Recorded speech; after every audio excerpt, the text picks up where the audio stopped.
마음에 와닿는 가사입니다. 국가적으로 중요한 지도자의 당선이 되거나 지명이 된 사람은 꼭 찾아가는 데가 있습니다. 어디를 찾아갑니까? 국립현충원을 찾아가죠. 그래서 거기에 가서 이제 참배를 합니다. 국립현충원에는 나라를 위해서 목숨을 바친 애국 선열들이 묻혀져 있는 곳입니다. 국립현충원 그러면 그냥 이렇게 이미지적으로 생각되는 것이 거기는 애국자가 간 곳, 애국자가 있는 곳, 나라를 위하여 피 흘려 목숨 바쳐 싸운 이런 사람들, 나라를 위해서 희생했던 이런 사람들이 가 있는 곳이 그곳이라는 거죠. 그래서 국립현충원 그러면 경건해지고 무엇인가 그곳에 있는 사람들 참 위대한 사람들처럼 보이고 또 그들의 애국의 마음을 따라 나도 애국하고 싶은 마음이 드는 것 사실이죠. 그래서 나라의 중요한 특별히 대통령에 당선이 되었거나 또 무슨 대표적인 정당의 대표자가 되었거나 또 국무총리로 임명이 되었거나 이렇게 중요한 나라의 지도자가 된 사람은 반드시 국립현충원을 찾는 것이 어떻게 되어 있습니까? 그냥 예처럼 되어 있어요. 당연한 것처럼 되어 있습니다. 왜 그렇습니까? 국립현충원을 찾음으로 그곳에 묻힌 애국 선열들처럼 나도 나라와 민족을 위해서 애국하는 사람이 되겠다는 그런 헌신의 표가 아니겠습니까? 사람들에게 나도 그런 애국자의 길을 걸어가겠습니다. 이렇게 사람들에게 자기의 의지, 자기의 결심을 다짐하는 것을 보여주기 위해서 국립현충원을 찾게 되는 줄로 압니다. 자, 그렇다면 예수님은 나라의 지도자가 아니라 만왕의 왕이십니다.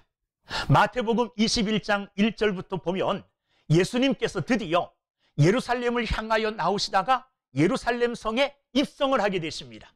예루살렘 성에 입성을 하시는데 5절을 보면 왕으로 입성을 하십니다. 왕으로. 만왕의 왕으로 나귀를 타고 예루살렘 성으로 예수님께서는 당당하게 입성을 하십니다. 그리고 왕으로 예루살렘에 들어가신 예수님께서 가장 먼저 찾으신 곳이 어디냐?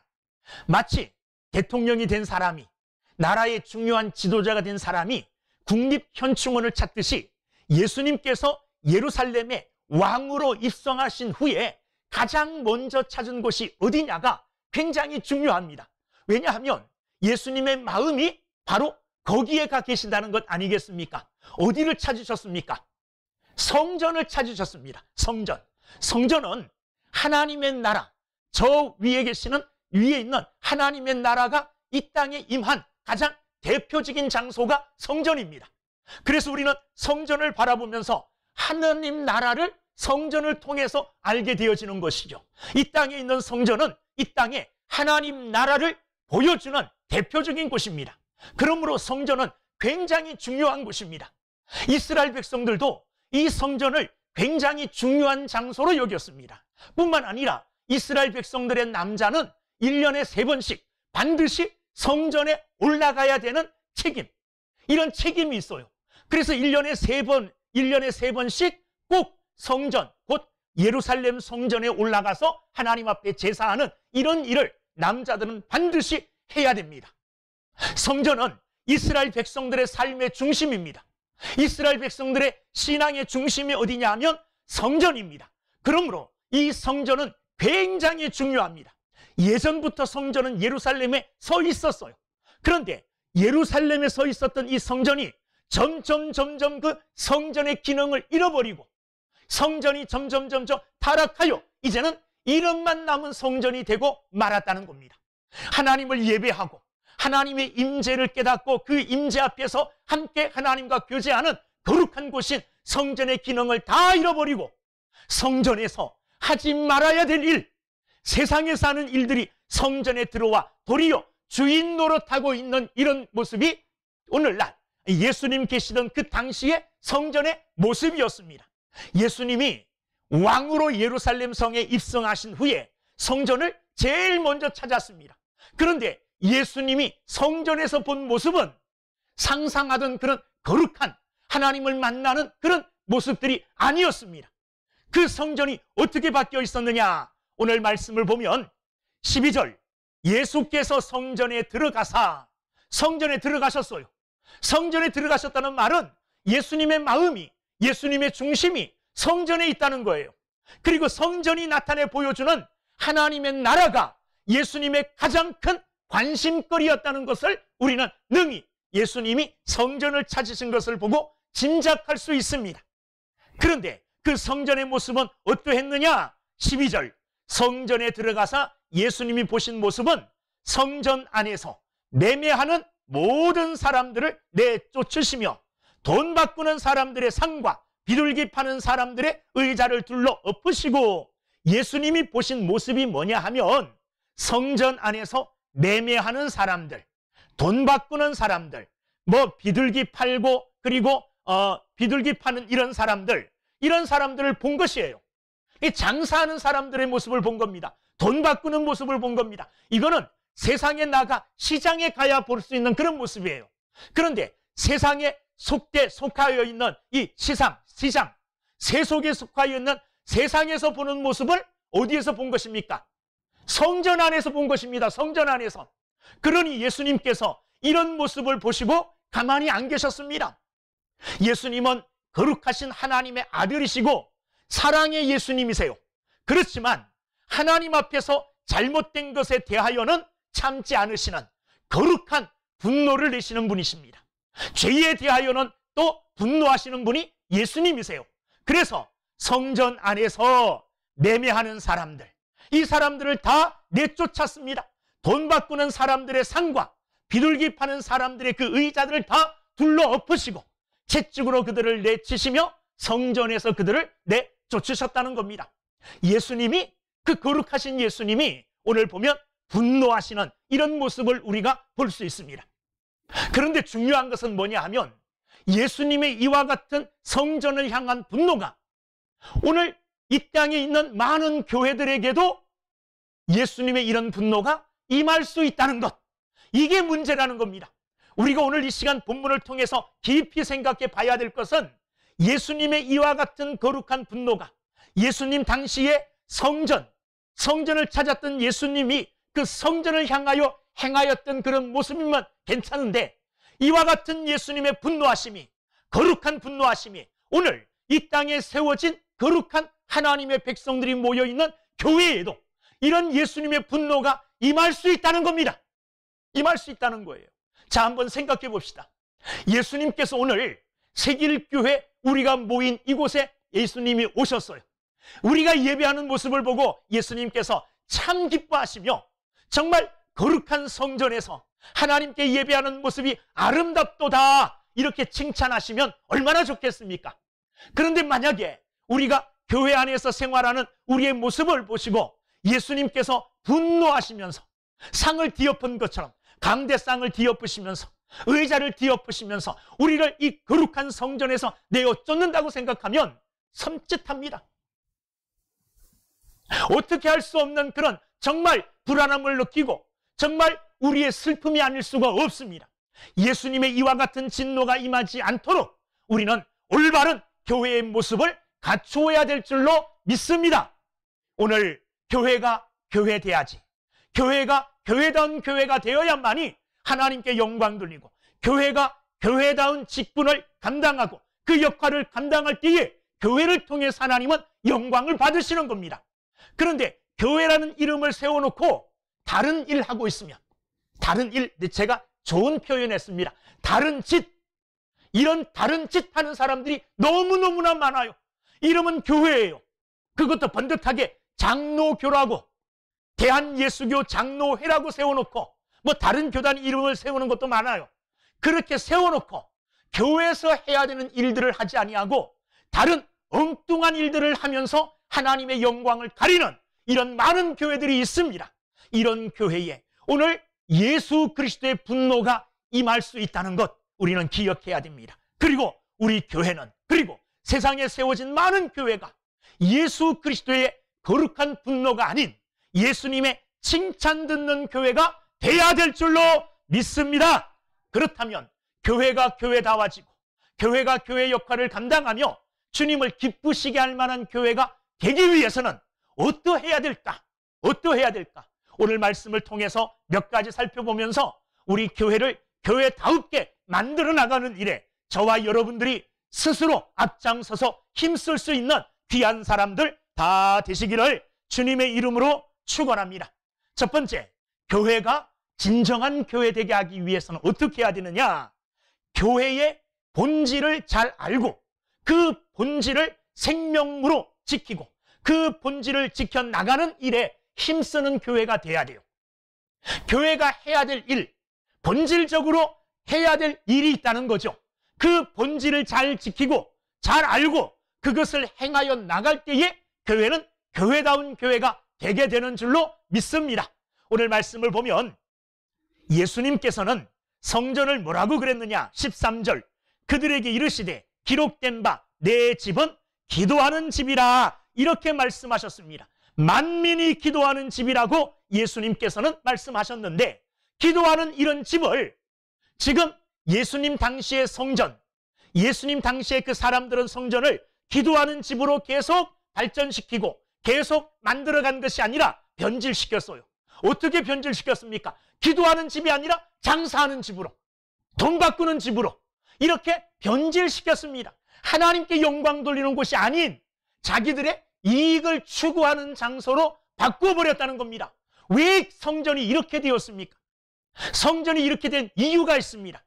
이스라엘 백성들이 성전에 올라갈 때는 꼭 두 가지 조건을 갖추고 올라가야 돼요. 첫째는 뭐냐 하면 성전세를 내야 됩니다. 성전세를 낼 때는 아무 돈이나 내면 안 됩니다. 특별히 인정하는 제작된 은으로 만든 돈을 성전세로 내야 돼요. 그런데 성전을 찾는 사람이 미리 그 은전을 준비해서 성전으로 올 수 있는 사람은 별로 없었어요. 그러니까 성전에 가가지고 그 돈을 바꾸는 겁니다. 그런데 이 돈을 바꿀 때에는 사람들이 내가 만약에 1,000원을 주고 1,000원짜리를 바꾸면 좋잖아요. 그런데 거기에 환전료를 붙이는 겁니다. 어마어마하게 많은 비싼 환전료를 붙여서 사람들에게 돈을 바꿔주는 거예요. 은전의 가격만큼만 돈을 받아야 되는데 그것을 거기에 더 붙여서 비싼 이자를 붙여서 바꿔주니 아주 많은 부당한 이득을 거기에서 챙기는 겁니다. 그런데 돈 바꿔주는 사람이 자기들이 돈 바꿔주는 그 일을 성전 안에서 어떻게 할 수 있었을까요?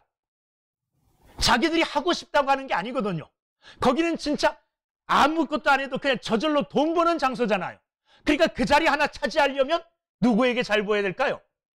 성전을 관리하는 종교 지도자들, 특별히 대제사장, 이런 사람들에게 잘 보여야지 그 사람들에게 동전을 환전해 줄 수 있는 장소 하나 얻을 수 있는 것 아니겠습니까?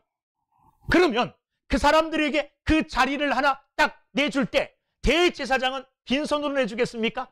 아니죠. 그 자리를 받은 사람은 대제사장에게 그 대가를 치러야 되잖아요. 그러니까 그 사람들에게 뭘 줍니까? 돈을 주게 되는 거죠. 그러다 보니까 또 이 사람이 돈을 받아보니까 돈에 재미가 붙여져요. 물질에 욕심이 생겨요. 저 사람 더 많이 준다 그러네. 이렇게 해서 여러 가지 부정적인 일들이 그 안에서 일어나는 겁니다. 은전, 성전세를 바치는 돈을 바꾸는 데에도 이와 같은 부당한 이익들이 오고 갔어요.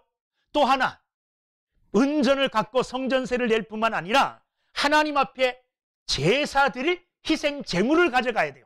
그건 양이나 비둘기 이런 제물을 가져가야 되는데 이 제물 아무거나 갖고 가면 안 됩니다. 아무거나. 집에서 정말 우리 집에서 기르는 이 양들 중에 이 양이 제일 예쁘고 제일 건강하고 아무 흠도 없어서 양을 끌고 가요. 그런데 그 양이 하나님 받으시기에 흠 있다 없다를 판가름하는 사람이 누굽니까? 내가 판가름하는 게 아니거든요.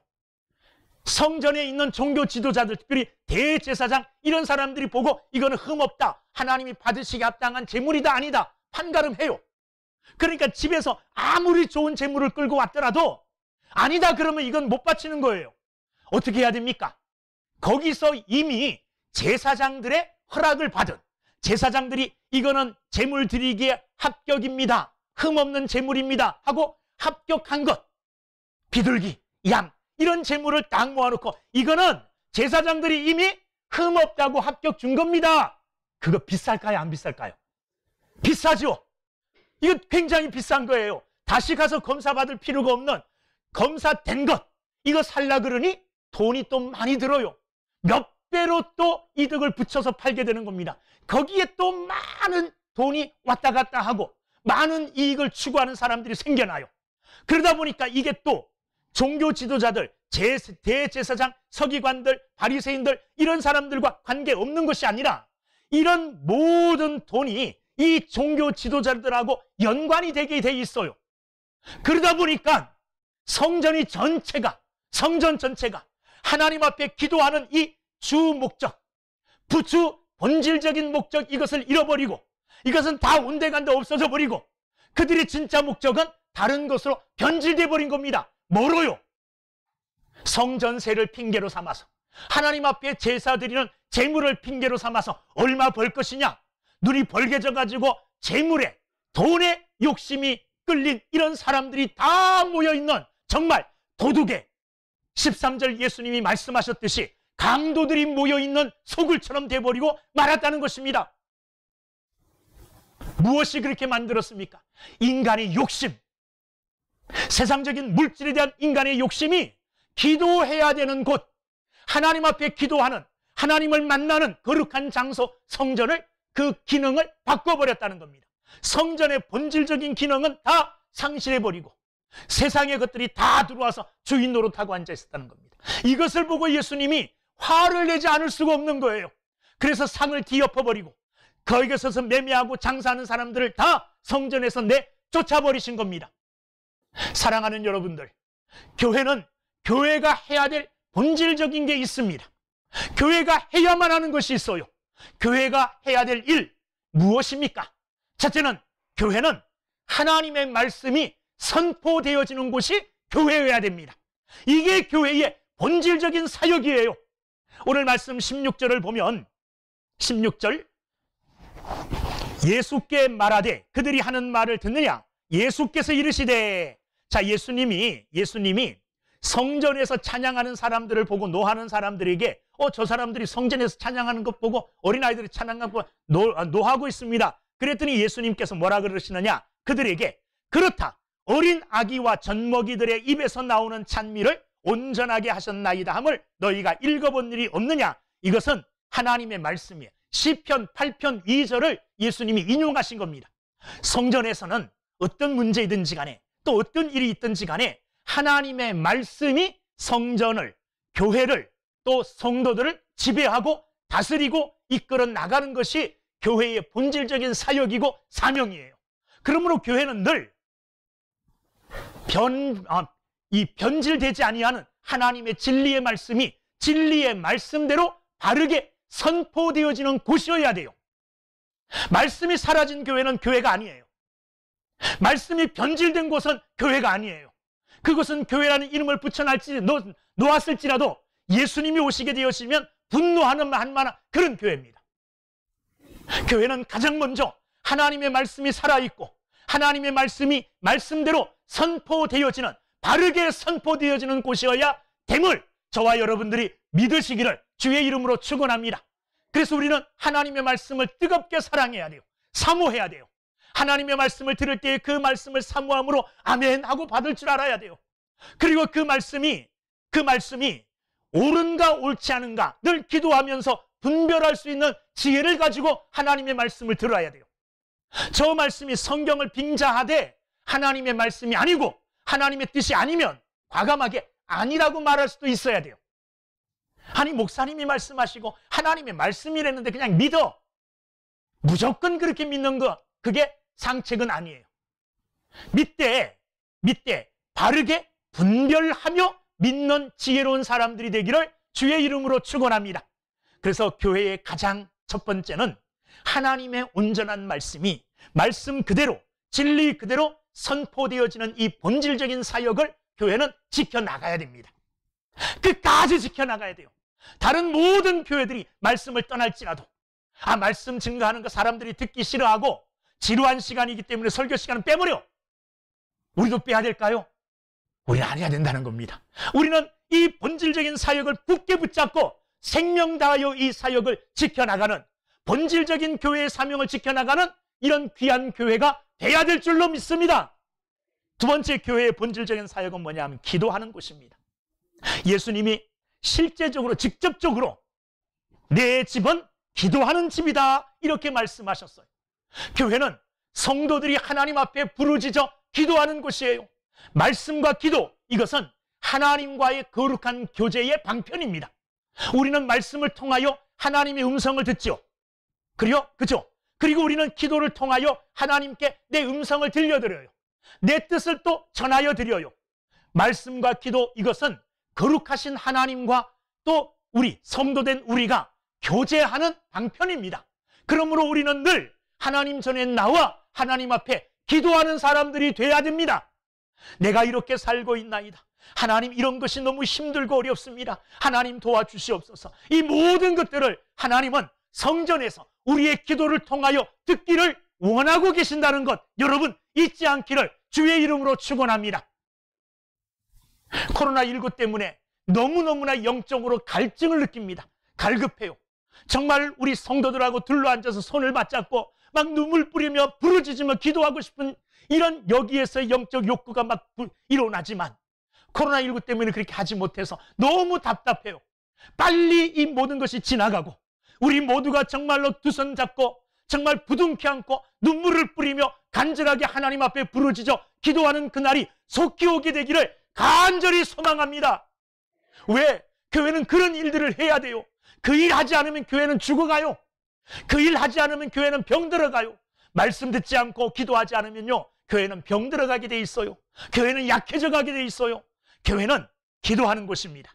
교회는 하나님의 말씀이 선포되어지고 하나님의 말씀을 듣는 곳이 교회입니다. 이 본질적인 교회의 사역을 잊지 않아야 돼요. 이거 지켜나가는 교회가 돼야 됩니다. 우리 교회는 하나님께 기도하는 교회, 하나님의 말씀을 듣는 교회가 되어질 수 있기를 간절히 주님의 이름으로 축원합니다. 교회의 본질적인 사역 중에 또 하나가 뭐냐 하면 찬양하는 것입니다. 15절 말씀을 보면 대제사장들과 서기관들이 예수께서 하시는 이상한 일과 또 성전에서 소리 질러 호산나 다윗의 자손이여 하는 어린이들을 보고 노하여, 자, 성전에서 호산나 하면서 소리 질러 다윗의 자손 하면서 예수님을 찬양하는 어린이들이 있었어요. 이 어린이들은 예수님이 예루살렘에 입성하실 때에 손에 종려나무 가지를 들고 호산나 하면서 예수님을 환영했던 그런 무리 속에 있었던 어린아이들이에요. 그런데 이런 어린아이들이 예수님을 찬양하는 이것이 너무 기쁘고 너무 행복하여 그들이 집으로 돌아가지도 않고 성전까지 예수님을 따라와서 성전에서 호산나 하면서 예수님을 찬양한 것입니다.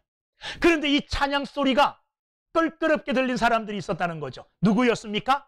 오늘 15절 보면 대제사장들과 서기관들이 그들이 찬양하는 것을 싫어하고 찬양하는 것을 보고 분을 냈다 그랬습니다. 여러분, 교회는 찬양하는 곳입니다. 찬양하는 곳이에요.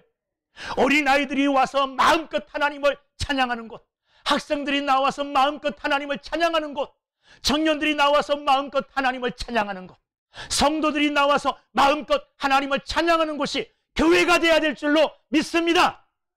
근데 혹 누가 어린아이들이 막 찬양하니까 시끄러워 이놈들아, 이렇게 하면 돼요, 안 돼요? 안 된다는 것입니다. 교회는 하나님을 향한 찬양 소리가 끊이지 않고 울려 퍼져야 됩니다. 그래서 이와 같은 하나님을 향한 찬양이 교회로부터 시작하여 옆으로 주변으로 이어져서 온 만방이 하나님을 찬양하는 영광의 그날이 와야 되는 것입니다. 우리는 그날을 향하여 나아가면서 교회에서 마음껏 하나님을 찬양하고 마음껏 하나님께 영광 돌리는 귀한 믿음의 삶을 살아야 될 줄로 믿습니다. 이것 또한 코로나19가 막았어요.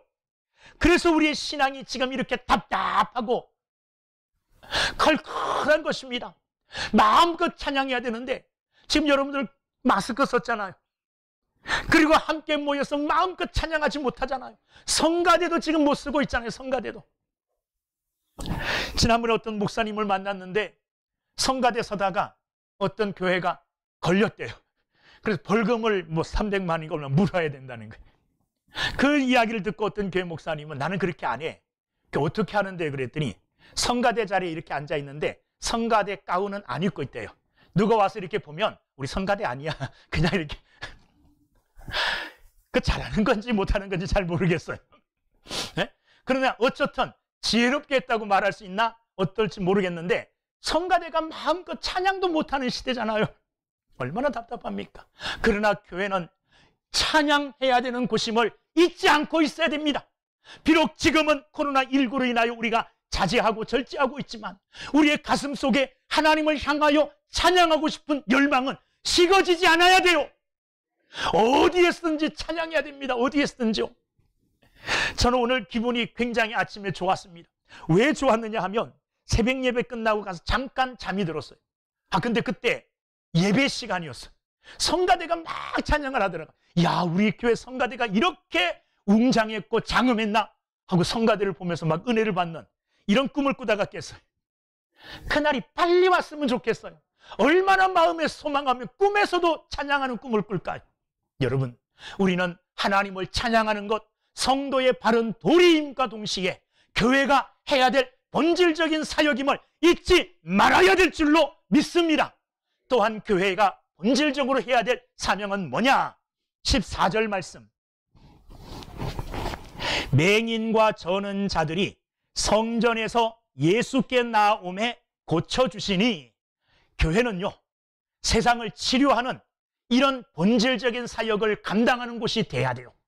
치료함으로 사람들을 섬기고 치료함으로 세상을 섬기는 이런 일들을 교회에서 하는 겁니다. 세상을 치료하는 교회, 사람을 치료하는 교회, 물론 육체의 질병도 기도함으로, 함께 마음과 뜻을 모두어서 기도함으로 치유의 역사를 일으키고 기적을 경험할 뿐만 아니라 특별히 교회가 해야 될 중점적인 치유의 사역은 영혼을 치료하는 겁니다. 죄악으로 죽어가는 영혼들을 예수 그리스도의 복음을 전함으로 말미암아 죄 용서함 받게 하고 그들을 하나님의 백성으로 거듭나게 하는 영적 치유의 역사, 이 교회에서 해야 될 일이에요. 교회는 이 본질적인 사역을 외면하면 절대로 안 됩니다. 이 사역을 처음부터 끝까지 행하여 나가는 귀한 교회가 되어서 예수님께서 새길 교회를 보실 때에 참으로 교회가 해야 될 본질적인 사역을 참 잘 감당하는 교회구나 하고 칭찬 듣는 이런 교회가 되어질 수 있기를 간절히 주님의 이름으로 소망하고 주님의 이름으로 그런 교회가 되기를 주의 이름으로 축원합니다. 두 번째, 교회가 교회 되어지기 위해서는요, 세상의 법, 세속적인 세상의 이치들이 교회 안에 들어와서 서지 못하게 해야 돼요. 다른 말로 하면 교회와 세상의 경계선을 분명히 해야 된다는 겁니다. 교회는 교회의 법이 있어요. 세상은 세상의 법이 있습니다. 물론 우리가 세상에 나가서 세상의 법도 잘 지켜야 돼요. 그런데 그런 세상의 국가의 법이나 도덕적인 법을 얘기하는 게 아닙니다. 사람들과 사람 사이의 가치관, 행하는 규범, 이런 것들이 교회 안에 와서 교회 안에 있는 교회의 질서인 것 양 위선하고 가리고 있는 것 잘 분별해낼 수 있는 사람들이 돼야 된다는 거예요. 교회에는 교회의 법, 하나님의 법이 통치하는 곳이 교회여야 된다는 겁니다.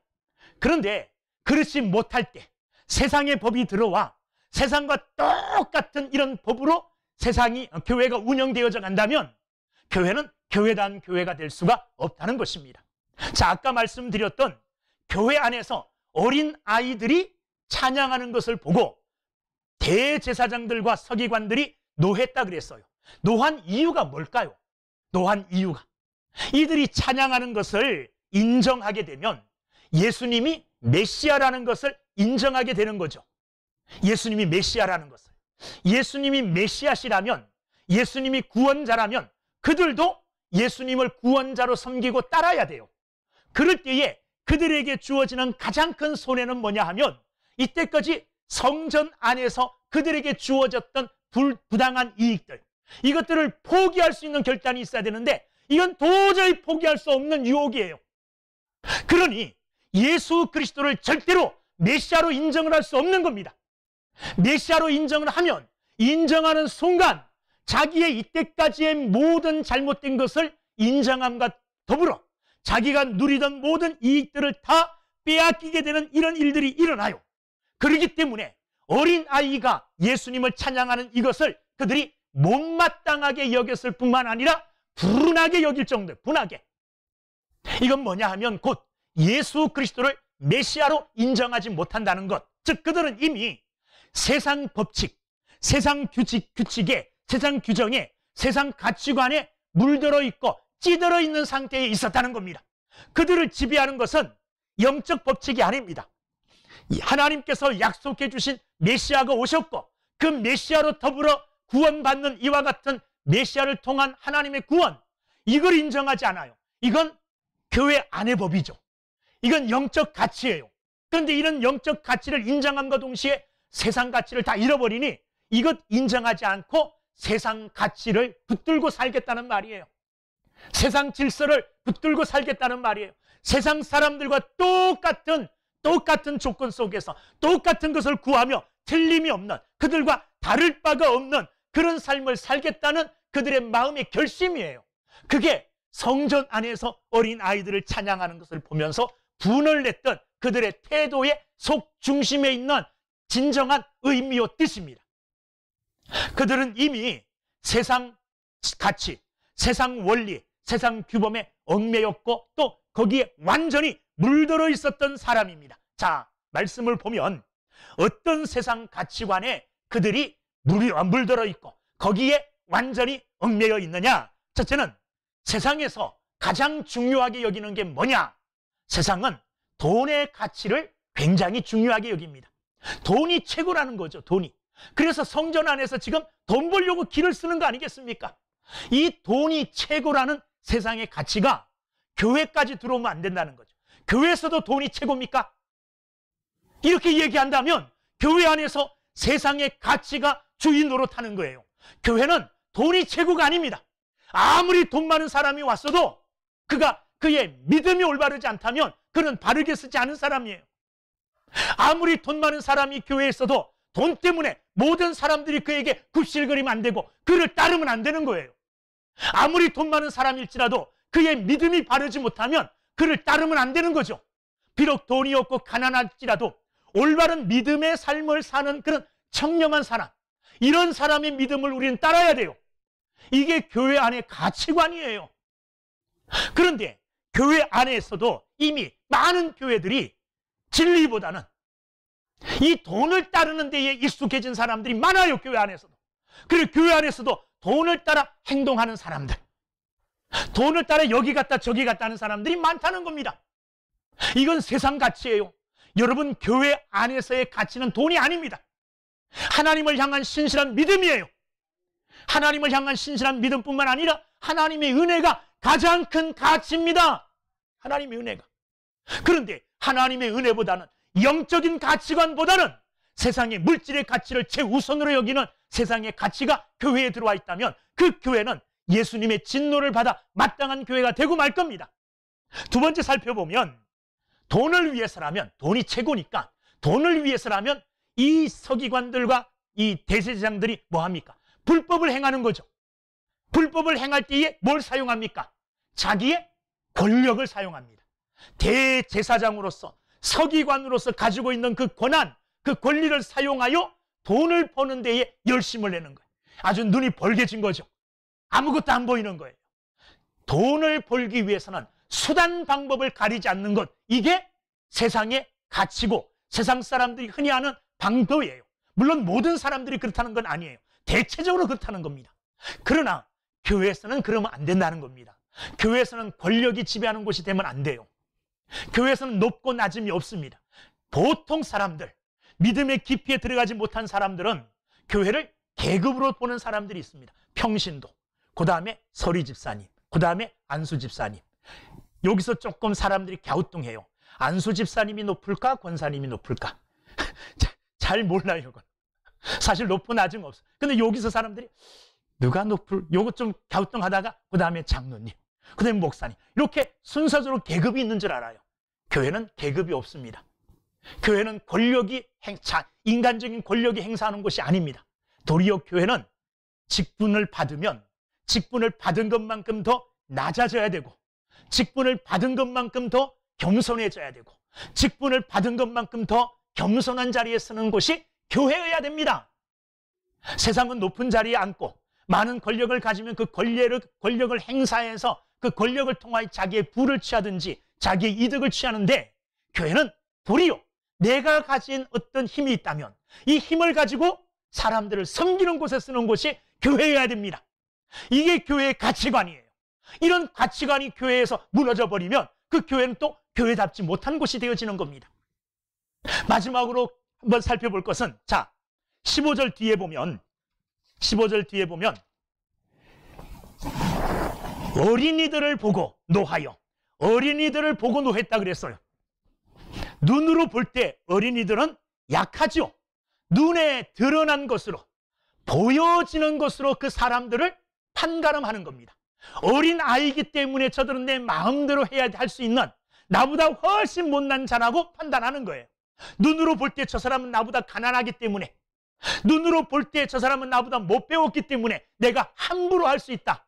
이렇게 눈에 보이는 것으로 그 사람을 판단하고 눈에 보이는 것으로 그 사람을 업신여기는 이런 곳이 교회면 안 된다는 겁니다. 세상은 그럴 수 있죠. 세상은 많이 가진 사람들이 많이 없는 가난한 사람을 업신여길 수 있어요. 권력 가진 사람이 권력 없는 사람을 업신여길 수 있습니다. 힘 있는 사람이 힘 없는 사람을 업신여길 수 있어요.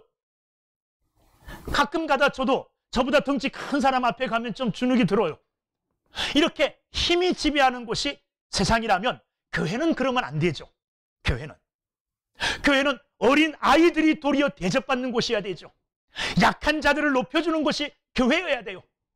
교회 안에서도 이렇게 눈으로 보고 외형적인 조건을 가지고 판단하여 그를 업신여기거나 그를 낮추는 경우가 굉장히 많습니다.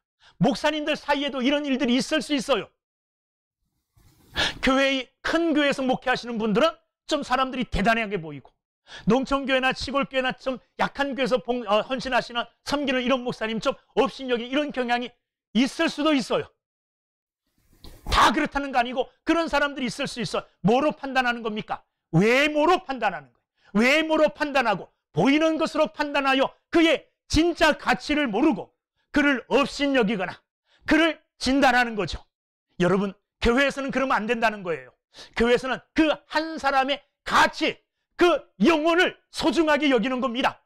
아무리 많이 배우고 아무리 많이 가지고 아무리 높은 자리에 있는 그 사람일지라도 한 영혼이에요.